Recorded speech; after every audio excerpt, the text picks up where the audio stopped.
I knew I was being judged the moment I stepped out of the taxi. Not because anyone said a word, but because silence can be loud when it's sharpened by expectation.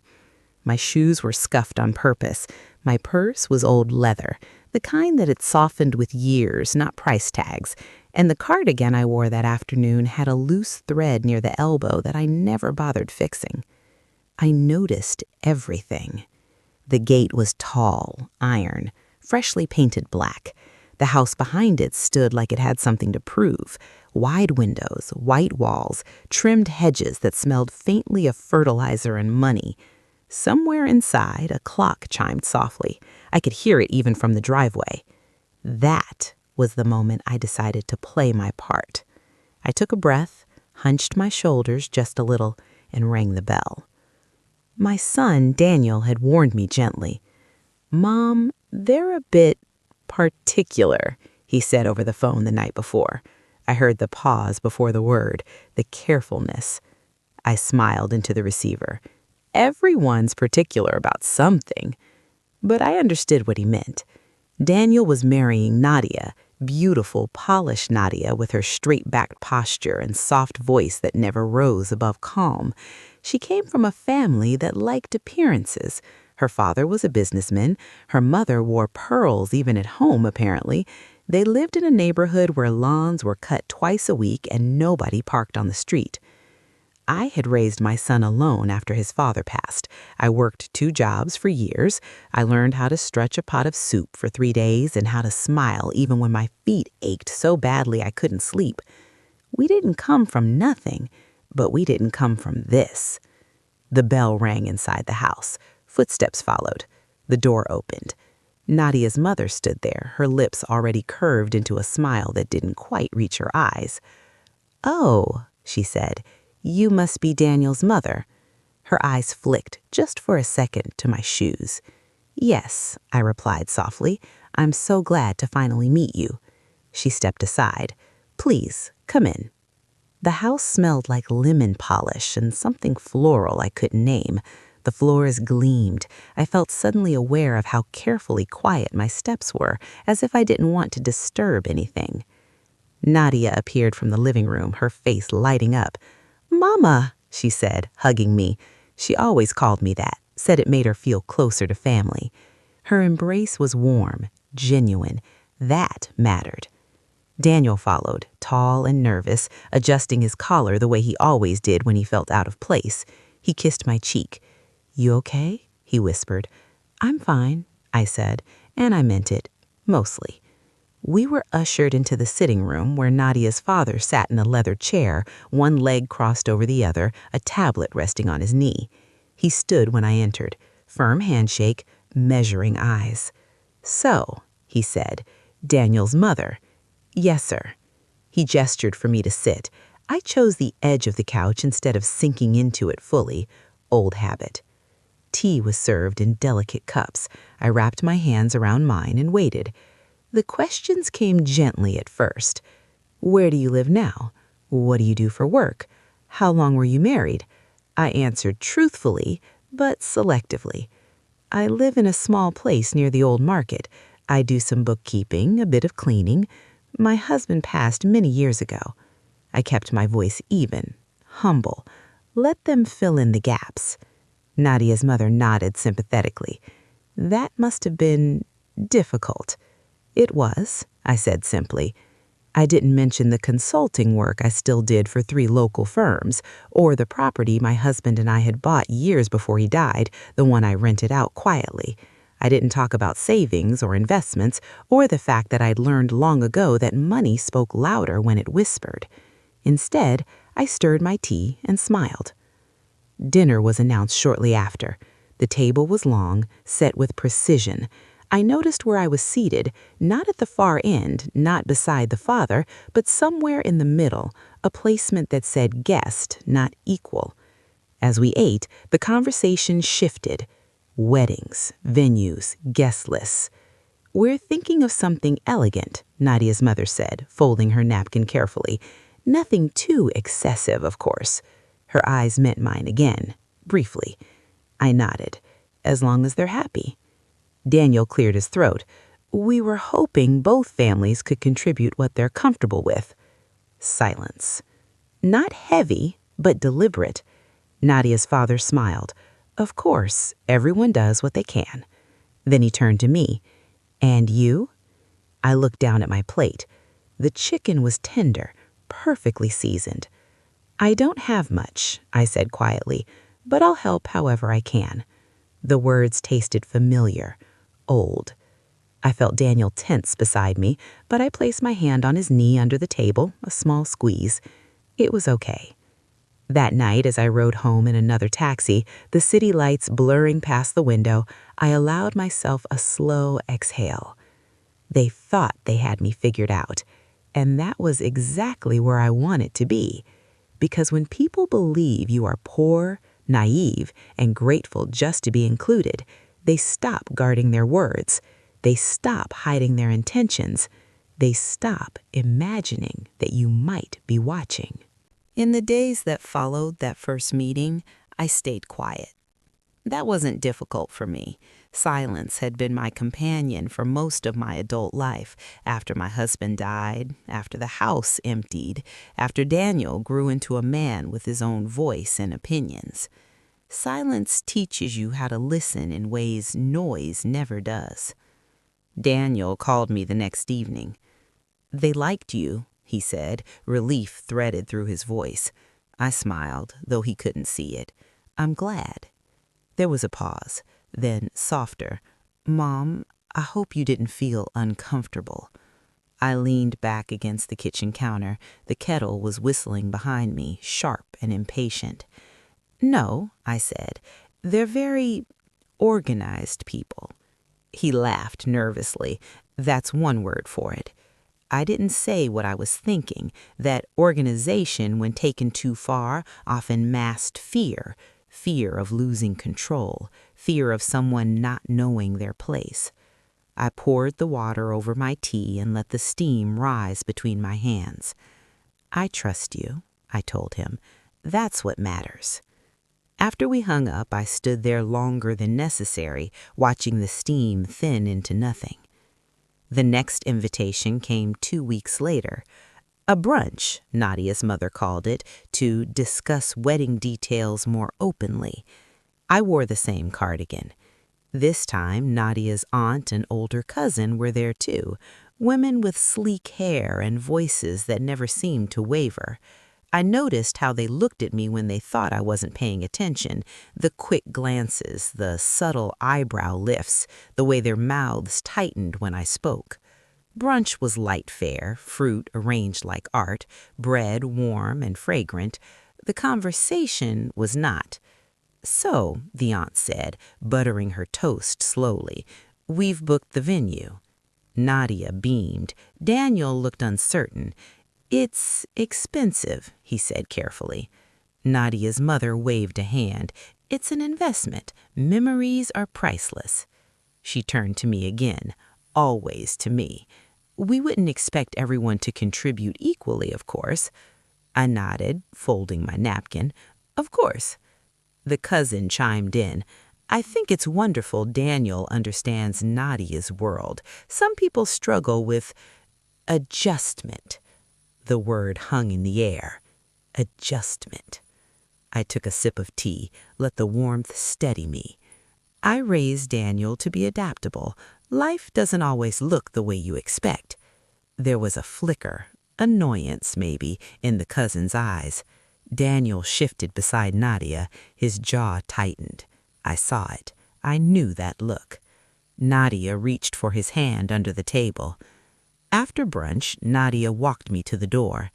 "I hope my family didn't overwhelm you," she said quietly, eyes earnest. I touched her arm. "Families come with all kinds of noise. You learn which ones to listen to." She smiled, but there was tension behind it. As I stepped outside, I heard her mother call her name, sharp, controlled. I didn't turn back. Over the next month, the pattern became clear. Every conversation about the wedding circled back to limits. Limits of space, limits of expectations, limits of contribution, always framed politely, always with smiles. Daniel started visiting me more often. He sat at my small dining table, tapping his fingers against the worn wood. They keep saying we should keep the guest list tight, mostly family, immediate family. I raised an eyebrow. How do they define that? He exhaled. Apparently, you don't count your cousins. I didn't respond right away. I stirred the soup on the stove, listening to the quiet bubble. They say it's about budget and atmosphere. I turned to him. And what do you think? He looked down. I think they don't want your side to stand out. There it was. I walked back to the table and sat across from him. Daniel, I said gently, do you think I feel ashamed of where I come from? No, he said quickly. No, Mom, I reached across the table and covered his hand. Then neither should you. He swallowed. That night after he left, I opened a folder I hadn't touched in years. Deeds, bank statements, old correspondence. I wasn't planning anything yet. I just wanted to remember who I was, beyond the cardigan, beyond the careful posture. The real clue came from someone who didn't mean to give it. Nadia's cousin called me one afternoon. Her voice was sweet, too sweet. Auntie, she said, the word felt borrowed, we're finalizing seating arrangements. Oh, I said. Yes, we were wondering if you'd be comfortable sitting at the family friends table. I closed my eyes. Family friends? Well, she said lightly, given the dynamics. I imagined the long table, the polished wood, the hierarchy written in chairs. I'll sit wherever Daniel wants me, I replied. There was a pause. Of course, she said. We just wanted to check. After we hung up, I sat very still. The clock ticked on the wall, slow, steady. They weren't just underestimating me, they were rearranging me. And I realized something then, something important. People who believe they're above you will show you exactly how they plan to treat you. All you have to do is let them talk.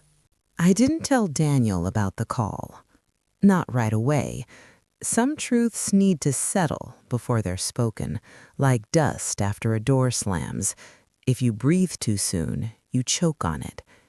Instead, I watched. I watched how Nadia's mother started speaking to me more slowly, as if careful pronunciation might bridge what she believed was a gap in understanding. I watched how wedding emails were sent to Daniel and Nadia first, then forwarded to me, trimmed, summarized, decisions already made. I watched how my opinions were acknowledged with smiles and then quietly set aside. And I let it happen.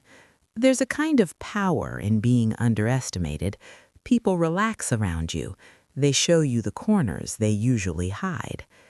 The next family meeting was at a restaurant, one of those places with white tablecloths and menus you don't touch without feeling judged. I arrived early, as I always did. Old habit.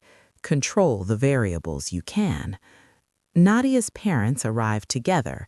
Her mother kissed my cheek lightly, air more than skin. You're early, she said. I like to be, I replied. Daniel and Nadia came last, breathless, laughing about traffic. For a moment, watching them, my chest softened. Whatever this tension was, it wasn't theirs alone. As we ordered, Nadia's father cleared his throat. We've been reviewing the budget, he said, folding his napkin with precision, and we think it would be best if certain responsibilities were handled by us. I waited. For example, he continued, the venue, catering, decor, big-ticket items. Daniel nodded slowly. Okay. Nadia's mother leaned forward. And perhaps you could take care of something smaller. She looked at me. Maybe the favors, or the rehearsal dinner if you're comfortable. Comfortable. I smiled. I'll do what I can. Daniel opened his mouth, closed it again. I saw the conflict in his eyes, loyalty pulling against love. The waiter arrived with our food, and the conversation shifted, but something had already cracked, a thin line running through the evening. After dinner, Daniel walked me to my car. "I don't like how they talk to you," he said quietly. I unlocked the door, but didn't get in. "Daniel," I said, meeting his eyes, "do you trust me?" "Yes," he said, without hesitation. "Then let me handle this." He frowned. "Handle what?" I smiled, the kind of smile that didn't explain itself. "Things have a way of revealing themselves," I said. He searched my face, then nodded. "Okay," he said. "I trust you." The suspicion turned into certainty 2 weeks later. Nadia invited me over, just the two of us. She made tea herself, hands shaking slightly as she poured. "Mama," she said, sitting across from me, "can I ask you something, honestly?" I set my cup down. "Of course." She hesitated. "Do you think my parents look down on you?" The question landed softly, but carried weight. I studied her face, the crease between her brows, the way her fingers twisted together. "What do you think?" I asked gently. She swallowed. "I think they assume things about where you come from, about what you have." "And what do you assume?" I asked gently. She looked up quickly. "Nothing. I know you're strong. I see how Daniel is because of you." That mattered. I reached across the table and squeezed her hand. "Sometimes," I said, "people mistake quiet for weakness." She nodded slowly. "My mother keeps saying we should manage expectations, especially yours." I felt something settle in my chest. Not anger, not sadness, clarity. "That must be hard for you," I said. She exhaled. "I don't want to choose sides." "You shouldn't have to," I said, and I meant it. But choices were being made around her anyway. The final piece fell into place when the wedding planner called me by mistake. She sounded flustered. "Oh, Mrs. Harris?" she said. "I'm so sorry. I meant to call Nadia's mother." "That's all right. How can I help?" "Well," she hesitated, "there's been some concern about contributions." My hand tightened around the phone. "Concern?" I repeated. "Yes," she said. "We were told to keep your involvement minimal, to avoid complications." Complications. I asked who told her that, calmly. There was a pause. Papers rustled. "Mrs. Rahman, Nadia's mother." I thanked her and ended the call. Then I sat down at my kitchen table and let the silence stretch. They weren't just controlling the wedding, they were controlling the narrative. Poor mother, limited means, best kept at a distance. I opened my laptop, pulled up documents, numbers, dates. I wasn't angry. I was resolved. Because the truth was simple, and it had been simple all along. I had not acted naive because I was. I had acted that way because it gave me time. And now the time of watching was almost over. I slept very little that night. Not because I was upset, but because my mind had begun to move with a kind of quiet precision that only comes when a long question finally finds its answer. I replayed conversations in my head. The pauses, the smiles, the carefully chosen words. I saw the pattern clearly now. Not cruel, not openly hostile, but deliberate, strategic. They believed I was small, and small things in their world were to be managed. By morning, I knew exactly what I needed to do. But first, I needed to be sure. The opportunity came sooner than expected. Nadia's parents invited me to lunch, just the three of us. Daniel and Nadia, they said, were busy. I understood the message before I arrived.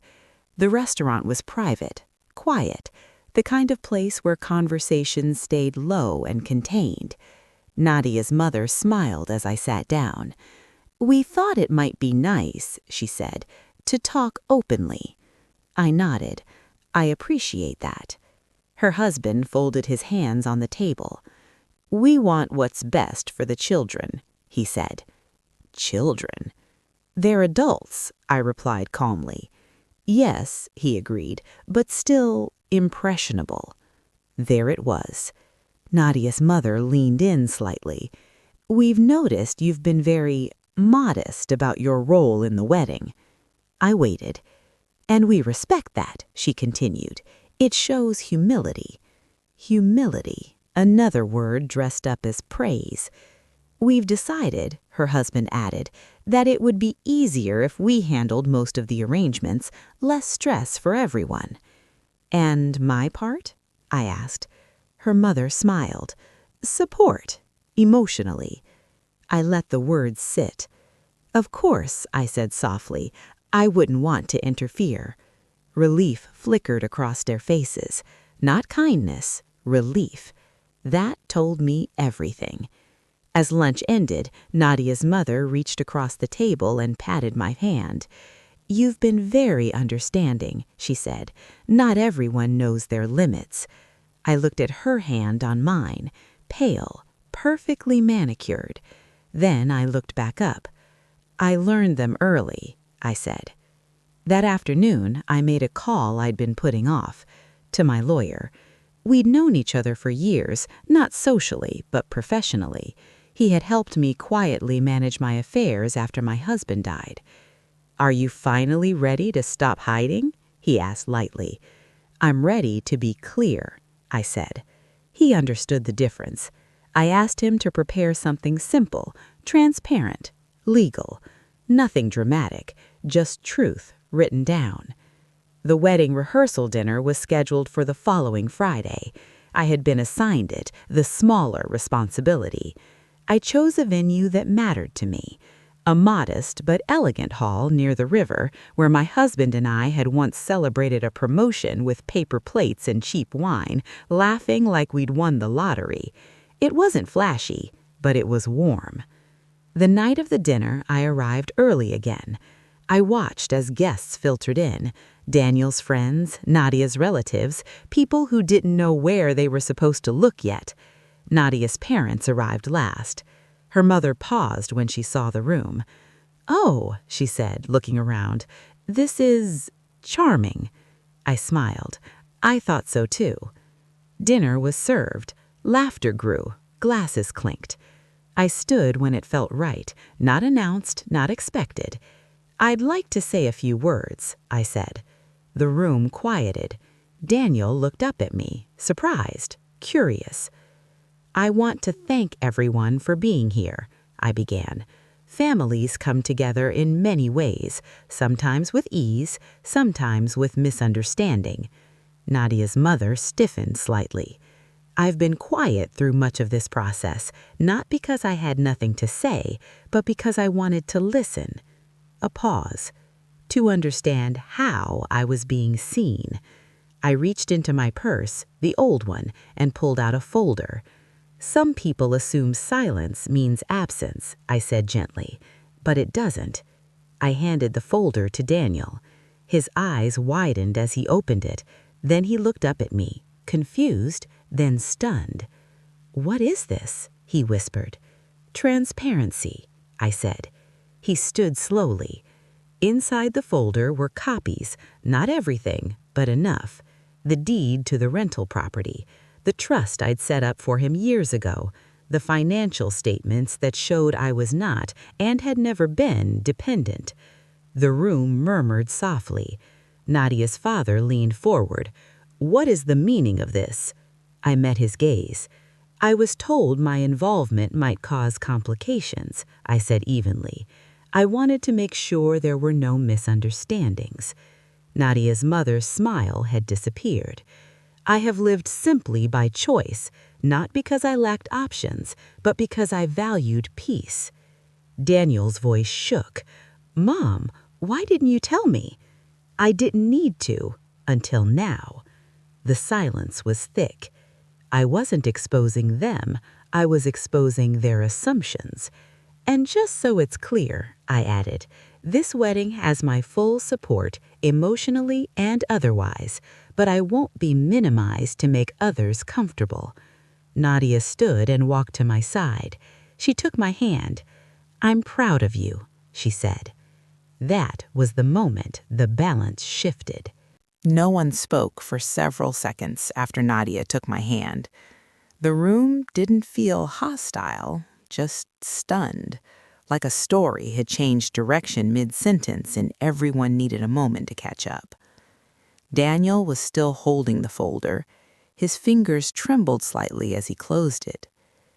"I didn't know," he said again, softer now, not accusing, just recalibrating. I nodded. "You weren't meant to worry about it." Nadia's father cleared his throat. "This is highly unconventional," he said. I smiled faintly. "So was raising a child alone while working 2 jobs. You adjust." A few people shifted in their seats. Someone laughed quietly, not mockery, more release. Dinner continued after that, though it tasted different. Conversations found new paths. People looked at me differently now. Not warmer, not colder, just differently. Nadia's mother spoke less, and when she did, she chose her words carefully. Later that evening, as guests filtered out, Daniel pulled me aside. "Why now?" he asked. I considered the question. "Because timing matters," I said, "and because I didn't want you to fight battles you didn't need to." He swallowed. "I should have stood up for you sooner." "You did," I said, "by trusting me." He hugged me then, a long, tight hug that smelled like cologne and familiarity.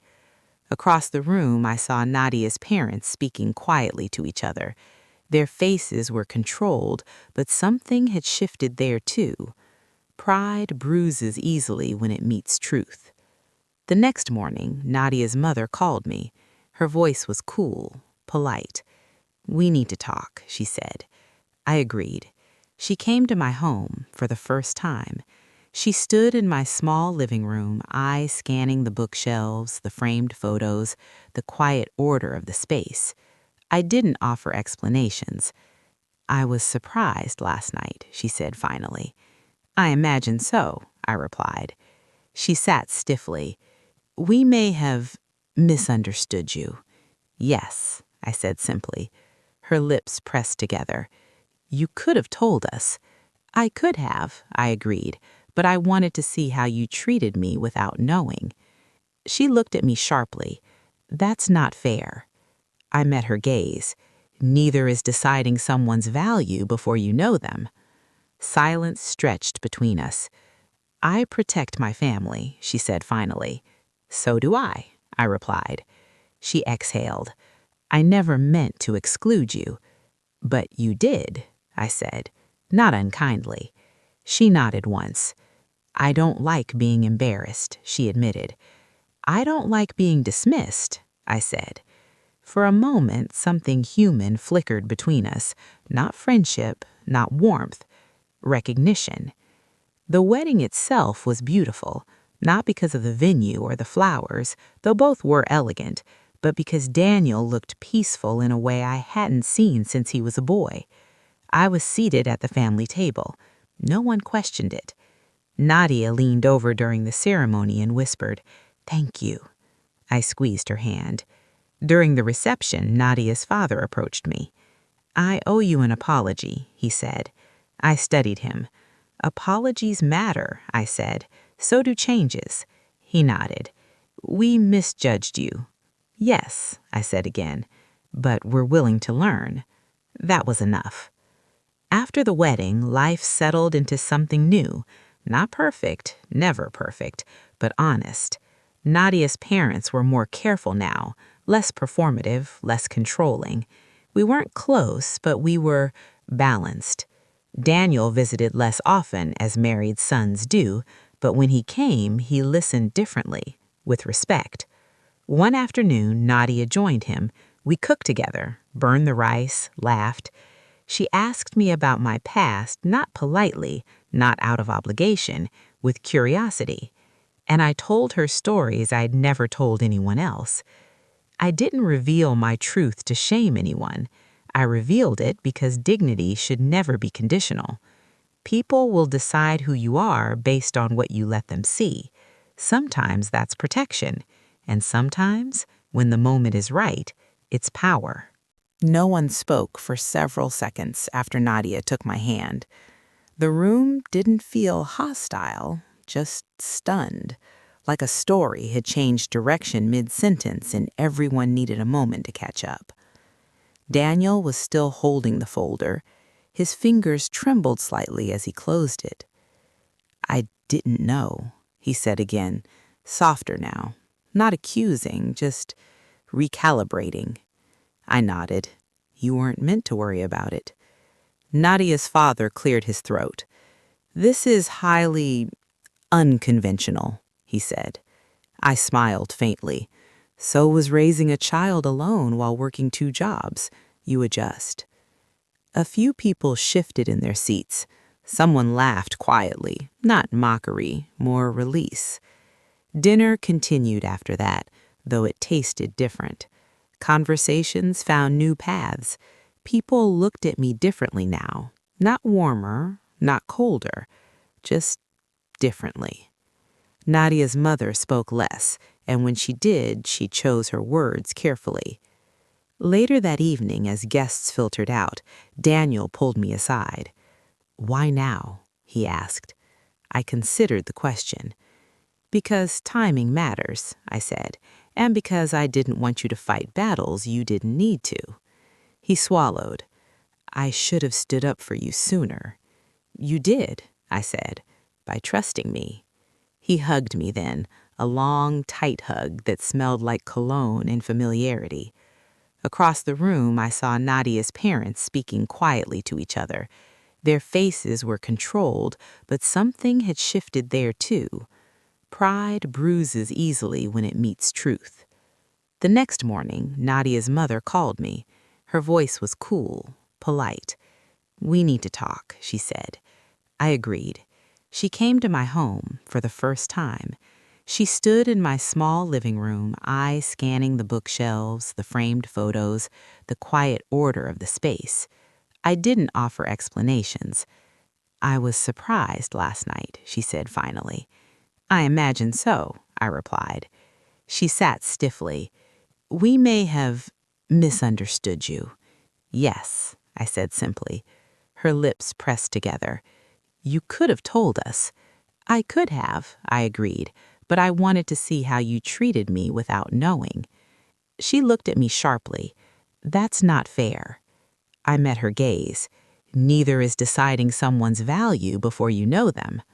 Silence stretched between us. "I protect my family," she said finally. "So do I replied. She exhaled. "I never meant to exclude you." "But you did," I said, not unkindly. She nodded once. "I don't like being embarrassed," she admitted. "I don't like being dismissed," I said. For a moment, something human flickered between us, not friendship, not warmth, recognition. The wedding itself was beautiful, not because of the venue or the flowers, though both were elegant, but because Daniel looked peaceful in a way I hadn't seen since he was a boy. I was seated at the family table. No one questioned it. Nadia leaned over during the ceremony and whispered, "Thank you." I squeezed her hand. During the reception, Nadia's father approached me. "I owe you an apology," he said. I studied him. "Apologies matter," I said. "So do changes." He nodded. "We misjudged you." "Yes," I said again, "but we're willing to learn." That was enough. After the wedding, life settled into something new. Not perfect, never perfect, but honest. Nadia's parents were more careful now, less performative, less controlling. We weren't close, but we were balanced. Daniel visited less often, as married sons do, but when he came, he listened differently, with respect. One afternoon, Nadia joined him. We cooked together, burned the rice, laughed. She asked me about my past, not politely, not out of obligation, with curiosity. And I told her stories I'd never told anyone else.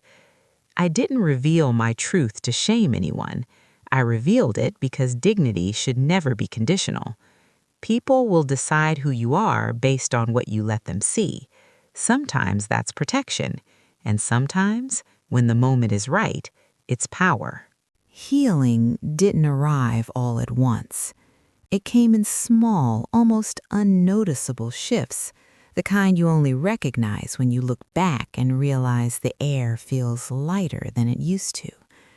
The first real sign came during the holidays.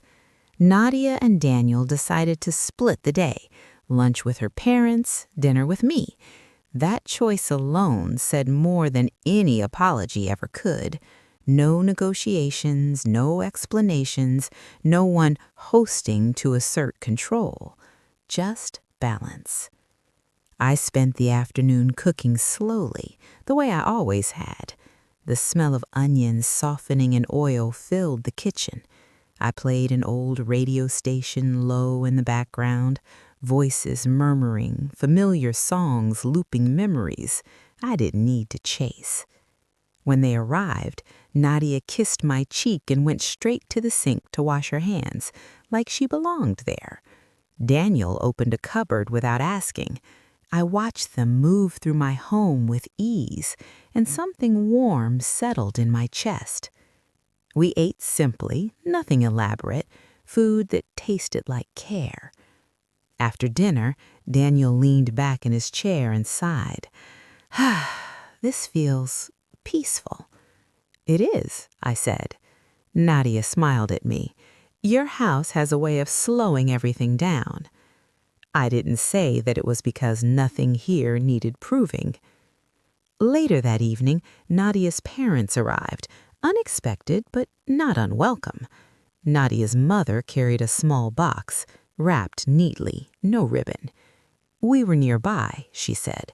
Not an excuse, just a statement. I invited them in.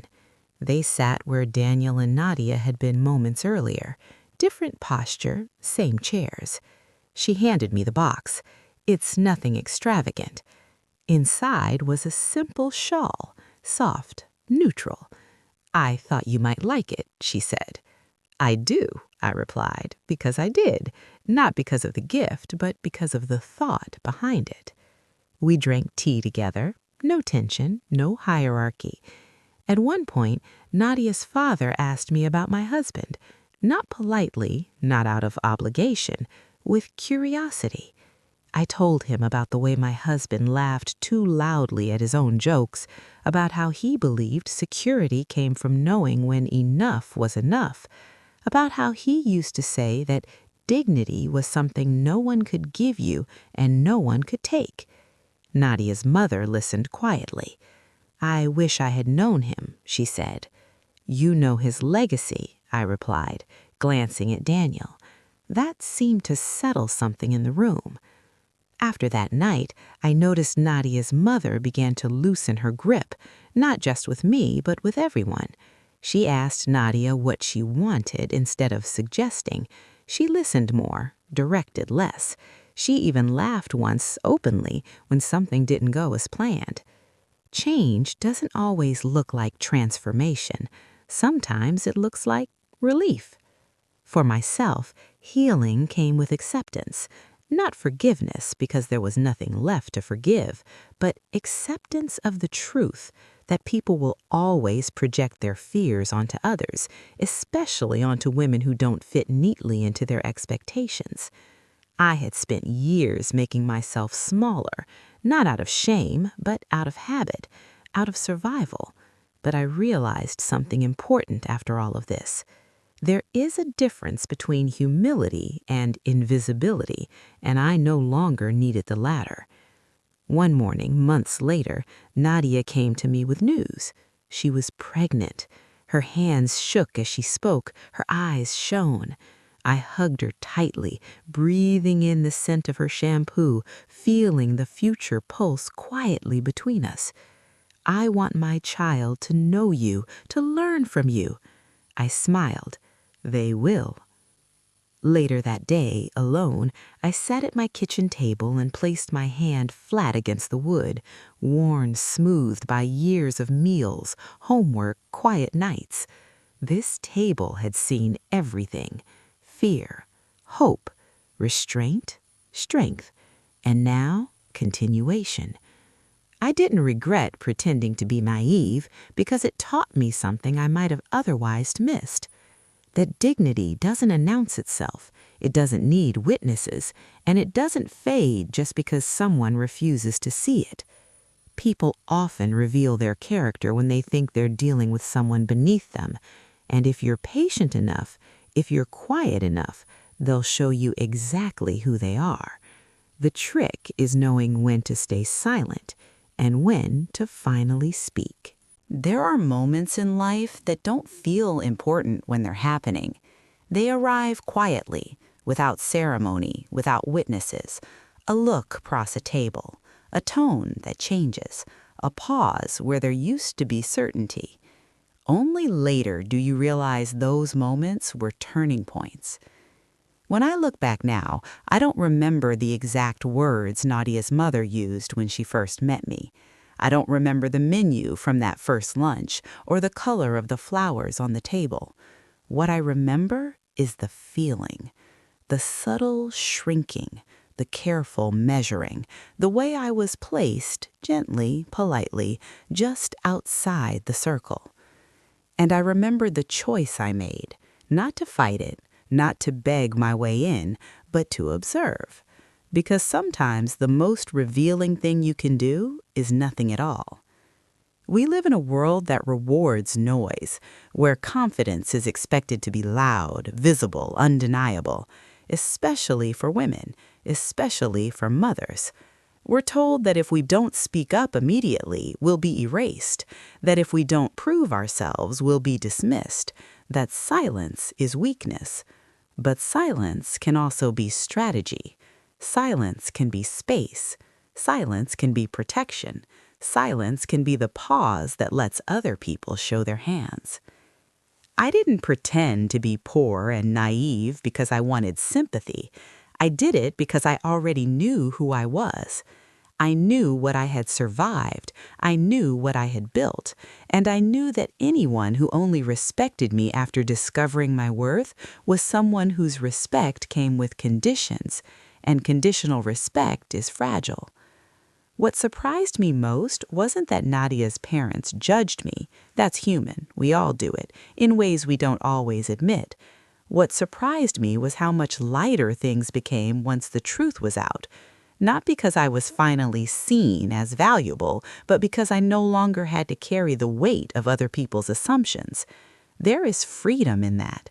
Freedom in no longer performing, freedom in no longer shrinking or expanding to fit someone else's comfort, freedom in simply standing where you are and letting the ground hold you. As women, especially as mothers, we're often taught to smooth things over, to keep the peace, to absorb discomfort so others don't have to feel it. But peace that costs you your dignity is not peace, it's quiet suffering. And I don't believe we were meant for that. I believe we were meant to know our worth, not loudly, not arrogantly, but firmly, like roots under the soil, invisible yet impossible to pull out. If there's one thing this experience taught me, it's this. You don't owe anyone access to the full story of your life. You don't owe explanations for your simplicity. And you don't owe proof of your value to people who only respect power, money, or appearances. Let them assume. Let them underestimate. Let them reveal themselves. And when the moment comes, if it comes, you can decide whether to speak or whether to simply walk away whole and untouched. Today, my family is not perfect. We still misunderstand each other sometimes. We still carry old habits and unspoken fears. But there is honesty now. And honesty, I've learned, is far more powerful than approval. So I'll leave you with this question, one I asked myself many times before I ever spoke the truth out loud. If someone only respects you when they know what you have, Do they really respect you at all? I'd love to know what you think. Would you have stayed quiet like I did? Or would you have spoken up sooner? Tell me in the comments. And if this story resonated with you, if it reminded you of a moment when you chose dignity over noise, please support this channel by liking, sharing, or subscribing. You never know who might need to hear that quiet strength still counts. Even after all that had happened, life didn't suddenly become a storybook. There were mornings when I woke alone in my quiet house and remembered the tension in Nadia's parents' eyes. I remembered the subtle ways people try to measure you without asking, the little tests disguised as kindness, and the assumptions layered over your every word. I thought about how often we allow ourselves to be minimized by family, by friends, even by strangers, simply because we assume conflict is dangerous, because we assume silence is safer. But safety, I discovered, can be a trap. I started noticing patterns in other women's lives too, neighbors, friends, acquaintances, the quiet sacrifices they made, the way they softened their presence so they wouldn't disturb anyone else's comfort. I began to wonder how many stories like mine were unfolding quietly in homes much like mine, unseen but deeply lived. That realization sparked something inside me. I began writing again, not for profit, not for fame, but for clarity, for record, for a reminder that dignity doesn't need applause, that resilience often looks invisible before it becomes undeniable. I started with small notebooks, recording the day-to-day, the sound of the kettle, Daniel laughing at something Nadia said, the way light fell across the kitchen in the late afternoon. Then I moved to reflections, the lessons I'd learned from living alone, from raising a child without a partner, from facing the subtle judgments of those who believed they were entitled to assess me. And the story of the wedding became part of it, not in a sensational way, not to humiliate anyone, but as a chronicle of the quiet power of observation, patience, and integrity. Daniel noticed the change first.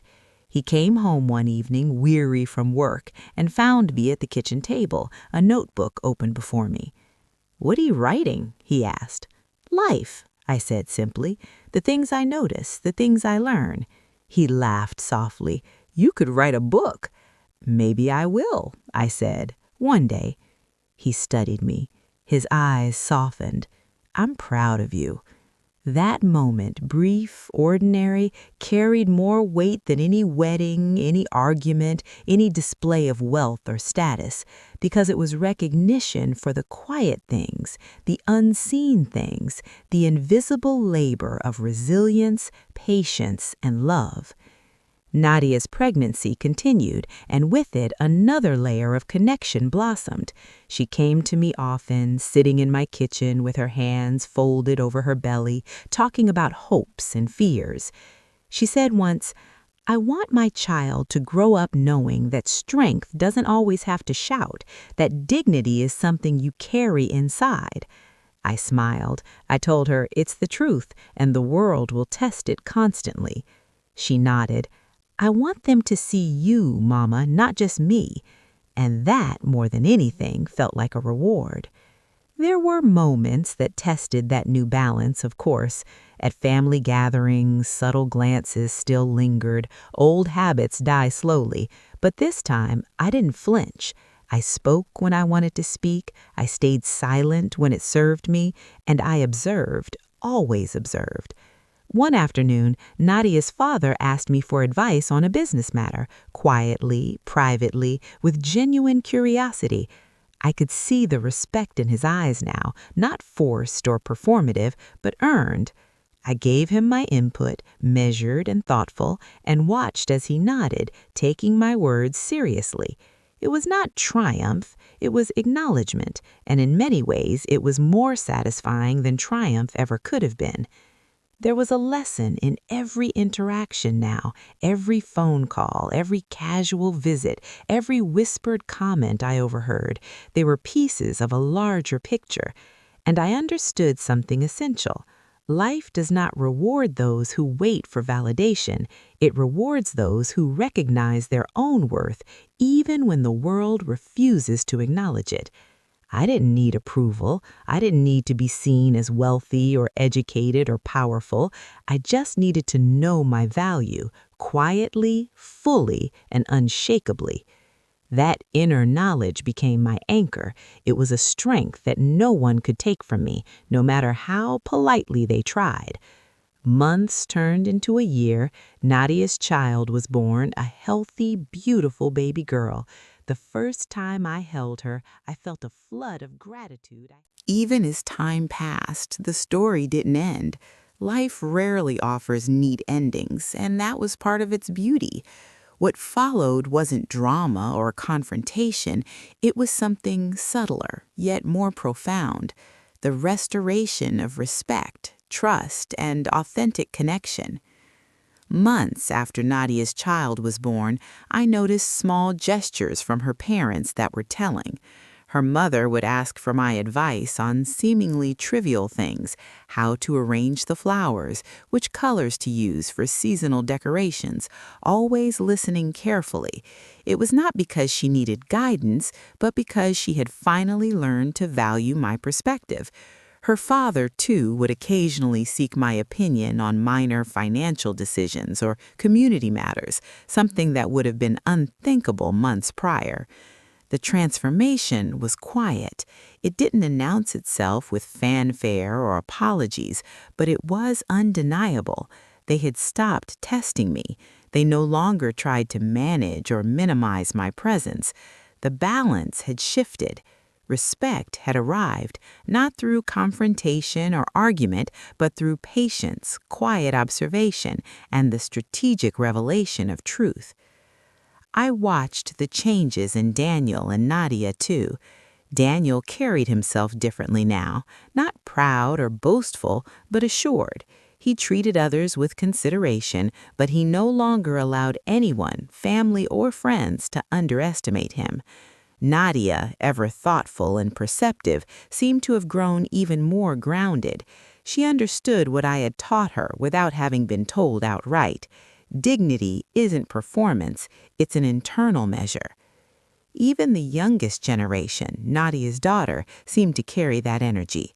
I would catch myself smiling at the small moments when she would mimic a gesture I made, or when she would insist on helping in the kitchen, placing things carefully on the counter just as I had taught her.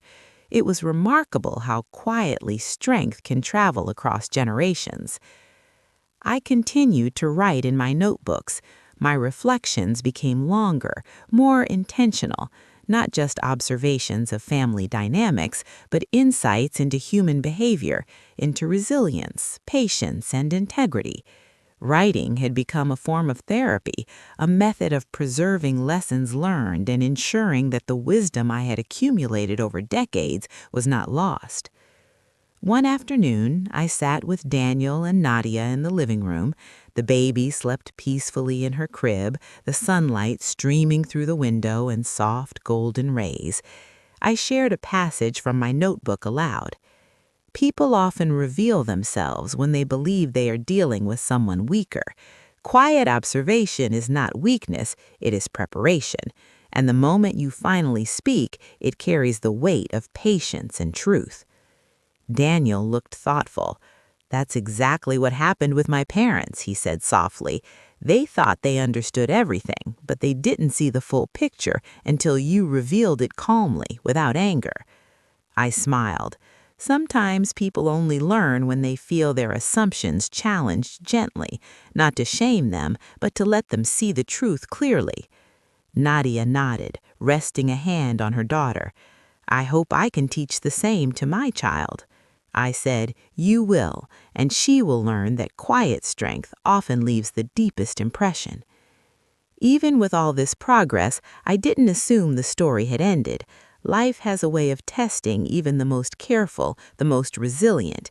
Yet each challenge that came afterward, disagreements over holidays, minor family misunderstandings, small jealousies that surfaced from distant relatives, felt manageable. because I had learned a fundamental truth. When you know your worth, others' judgments no longer hold the power they once did. I remember